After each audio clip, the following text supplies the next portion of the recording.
আসসালামু আলাইকুম বন্ধুরা, আইসিটি বাড়ির পক্ষ থেকে ফটোশপ টিউটোরিয়াল পার্ট 4-এ আপনাদের সবাইকে স্বাগতম। তো চলুন কথা না বাড়িয়ে শুরু করা যাক। তো টিউটোরিয়ালটি শুরু করার আগে আমার একটি ছোট্ট রিকোয়েস্ট, যারা নতুন দেখছেন আমার চ্যানেলটি সাবস্ক্রাইব করবেন, পরবর্তী আপডেট পেতে অবশ্যই বেল আইকনে ক্লিক করবেন। তো চলুন কথা না বাড়িয়ে শুরু করা যাক। এবারে আমরা একটা পিকচার এখানে দেখতে পাচ্ছি, মুখে অনেকগুলো দাগ আছে, স্পট আছে। দাগগুলো আমরা কিভাবে উঠিয়ে ফেলে ছবিটাকে সুন্দর এবং আকর্ষণীয় করতে পারি সেটা আমরা শিখব। সেটা কিসের সাহায্যে শিখব? এখানে আমরা দেখতে পাচ্ছি দুটো টুলবার আছে, একটা হচ্ছে হিলিং ব্রাশ টুল আর আরেকটা হচ্ছে পেস্ট টুল। আচ্ছা, তো এখানে যেটা করতে হবে, ছবিতে আমরা যে ছবিটাতে আমরা কাজ করব সেই ছবিটা অবশ্যই এখান থেকে ক্লিক করে আমরা পুরো স্ক্রিন জুড়ে করে নেব।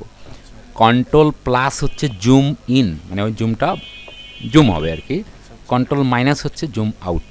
তো কাজ করার সময় অবশ্যই জুম ইন করে কাজ করতে হবে, তাহলে ছবিতে কাজ করতে আমাদের সুবিধা হবে। তো এখানেই সর্বপ্রথম আমরা যেটা করব, এটা কি হিলিং ব্রাশ টুল, এখানে ক্লিক করতে হবে। করার পরে ছবিটার যেই অংশটা একদম ফ্রেশ আছে ওই অংশটাতে ওয়ালটার চেপে ধরে ক্লিক করতে হবে। কি চেপে ধরে ক্লিক করতে হবে? হ্যাঁ, ওয়ালটার চেপে ধরে ছবির ফ্রেশ অংশে ক্লিক করতে হবে।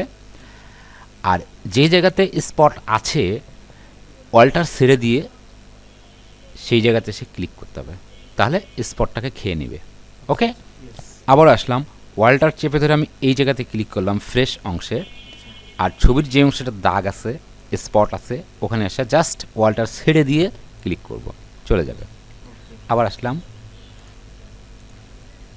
ওকে, এটা একটা সিস্টেম। আর একটা সিস্টেম কি, এবারে পেস্ট টুল আছে না, এখানে ক্লিক করব। এবারে এইটা টুলের কাজ করার জন্য যেটা করতে হবে সেটা হচ্ছে কি, ছবিটার স্পটটাকে জাস্ট সিলেক্ট করতে হবে। সিলেকশন করার পরে যে জায়গাতে ফ্রেশ আসে এই সিলেক্টকৃত অংশটুকু চেপে ধরে ফ্রেশ অংশে গিয়ে ছেড়ে দিতে হবে। ওকে, কন্ট্রোল ডি হচ্ছে ডিসিলেক্ট।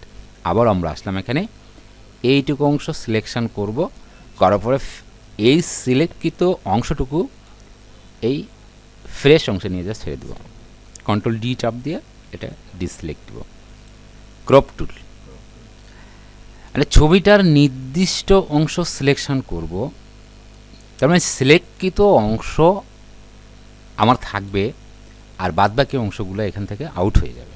ওকে, তাহলে আমি এই পর্যন্ত সিলেকশন করছি, কিবোর্ড থেকে একটা ইন্টার চাপ দিলাম, তাহলে কি হলো, এখানে যতটুকু সিলেকশন করেছিলাম ঠিক ততটুকু অংশ কিন্তু এখানে থাকবে, আর বাদবাকি যেই অংশ ছিল সেটা কিন্তু এখান থেকে আউট হয়ে যাবে।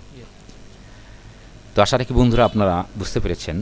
আর যারা নতুন দেখছেন আমার চ্যানেলটি সাবস্ক্রাইব করবেন, পরবর্তী আপডেট পেতে অবশ্যই বেল আইকনে ক্লিক করবেন। ধন্যবাদ সবাইকে।